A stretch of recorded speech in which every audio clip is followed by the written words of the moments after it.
सोनपुर गांव में पूजा नाम की एक लड़की रहती थी। उसका इस दुनिया में कोई नहीं था, वो अनाथ थी। पूजा अकेली ही अपनी टूटी फूटी झोपड़ी में रहा करती थी। वो हर रोज सुबह सवेरे गांव की तरफ चल देती।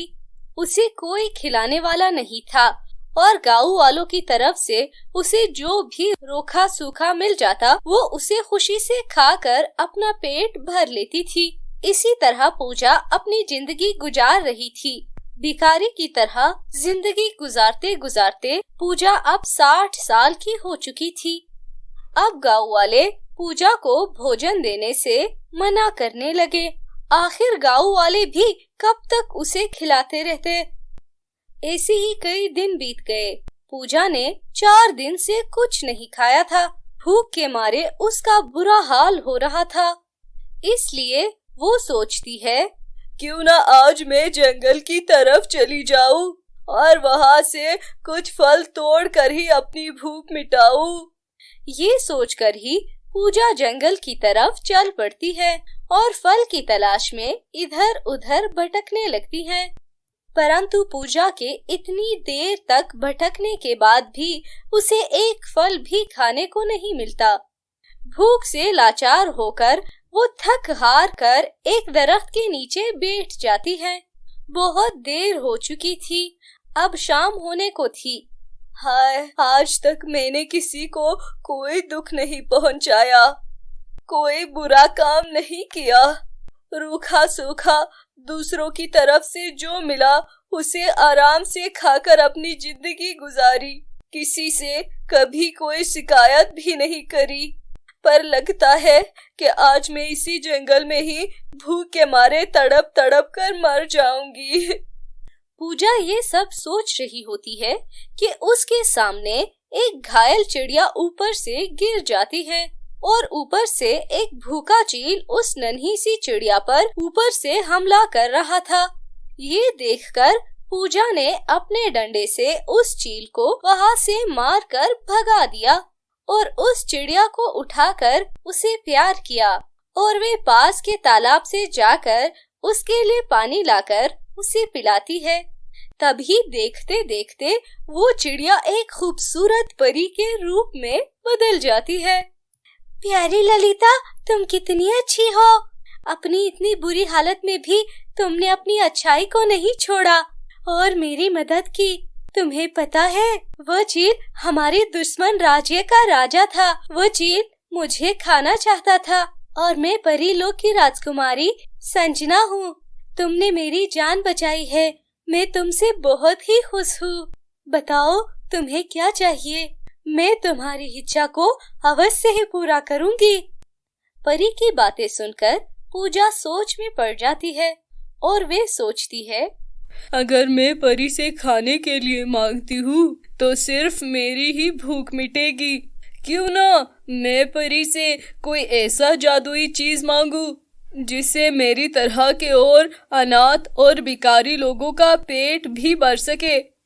ये सोचकर पूजा यही बात परी को भी बता देती है। परी पूजा की नेक नियत और दयालुता देखकर बहुत खुश हो जाती है।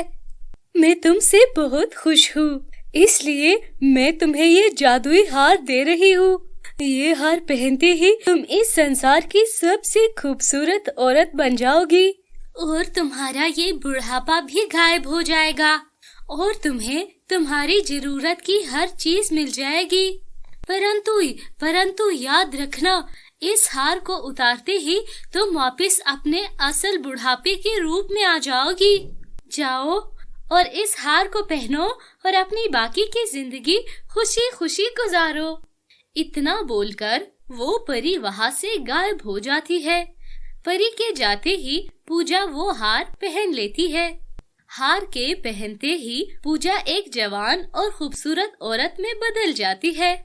ये देखकर वो बहुत खुश हो जाती है और खुशी खुशी से अपने गांव की तरफ चलने लग जाती है।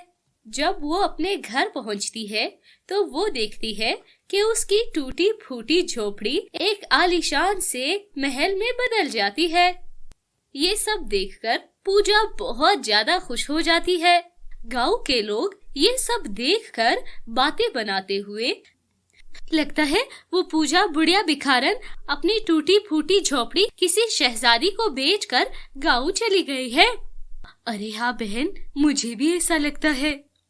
पूजा गांव वालों को बिना कुछ बताए अपने घर में हंसी खुशी रहने लगती है। एक दिन चित्तौड़ का राजा युवराज सिंह पूजा के गांव में भरवन के लिए जाता है और वो पूजा के महल के सामने से गुजरता है। तभी उसकी नजर पूजा पर पड़ जाती है और पूजा को देखकर राजकुमार मनमुग्ध हो जाता है। अरे अरे, इतनी सुंदर लड़की! मैंने तो आज तक इतनी सुंदर लड़की कभी नहीं देखी। पूजा को देखते ही राजकुमार को वो पसंद आ जाती है और वो अंदर जाकर पूजा को अपने दिल की बात बता देता है और उसके सामने शादी का प्रपोजल रख देता है। पूजा उसका ये प्रस्ताव मान लेती है। इस तरह से उन दोनों की शादी हो जाती है, मगर पूजा राजकुमार को अपनी सच्चाई नहीं बताती और उसके साथ उसके महल में खुशी खुशी रहने लगती है। फिर एक दिन पूजा अपना हार उतार कर रख देती है। तभी वहाँ पर उसकी एक दासी आती है और वो हार को इस तरह बेड पर पड़ा देखकर, महारानी जब से महल में आई है यही एक ही हार पहन रही है। मैं ऐसा करती हूँ, आज उनके लिए एक और हार निकाल देती हूँ। ये नया हार देखकर महारानी बहुत खुश हो जाएंगी। ये सोचकर उसकी दासी वो हार उठाकर साफ करने के लिए दे देती है और उस जादुई हार की जगह दूसरी हार रख देती है। फिर थोड़ी देर बाद पूजा कमरे से जब बाहर आती है तो वो उसी 60 साल की एक बदसूरत बुढ़िया होती है जो कि बिल्कुल भी अच्छी नहीं लग रही होती। वो जल्दी जल्दी अपने जादुई हार को इधर उधर देखने लगती है, लेकिन उसका हार उसे कहीं नहीं मिल पाता। इसलिए पूजा को मजबूरन वो साधारण हार पहननी पड़ी। तभी वहाँ उस समय पर राजकुमार युवराज आ जाते हैं और पूजा का ये रूप देखकर वो बहुत चौंक जाते हैं। तुम कौन हो और हमारे कमरे में क्या कर रही हो? पूजा अपने सामने राजकुमार को देखकर बहुत घबरा जाती है। राजकुमार, मैं ही आपकी पूजा हूँ।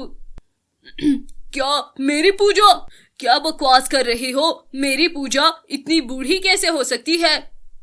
राजकुमार, थोड़ा सा इंतजार कीजिए, अभी आपको सच्चाई का पता चल जाएगा।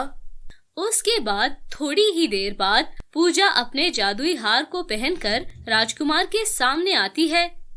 राजकुमार अपनी पूजा को देखकर बहुत हैरान हो जाते हैं। ये सब क्या है पूजा? जवाब दो। राजकुमार की बात सुनकर वो सोचती है, मुझे अब राजकुमार को सारी बात सच सच बता देनी चाहिए। ये सोचकर पूजा राजकुमार को अपने जादुई हार के बारे में सब कुछ सच सच बता देती है। राजकुमार, मैंने आपसे बस ये एक बात छुपाई है। मैं तो आपकी माफी की भी काबिल नहीं हूँ, परंतु फिर भी आप मुझे क्षमा कर दीजिए। मैं आपकी जिंदगी से बहुत दूर चली जाऊंगी। इतना बोलकर पूजा राजकुमार को सारी सच्चाई बता देती है और इतना कहकर वो रोने लग जाती है। अरे अरे नहीं पूजा, मैंने तुमसे सच्चा प्यार किया है। तुम जैसी भी हो अब मेरी पूजा हो। अगर ये बात तुमने मुझे पहले ही बता दी होती तभी मैं तुम्हें यही कहता। पूजा, वो प्रेम ही क्या जिसमें वफा ना हो। ये बात सुनकर पूजा बहुत ज्यादा खुश हो जाती है और उस दिन से वे दोनों उस जादुई हार के साथ अपने घर में खुशी खुशी रहने लग जाते हैं। आपने इस कहानी से क्या सीखा? अगर आपको ये कहानी पसंद आई तो लाइक, शेयर एंड सब्सक्राइब करना मत भूलिएगा ताकि आप इस तरह की और कहानियाँ देख पाए।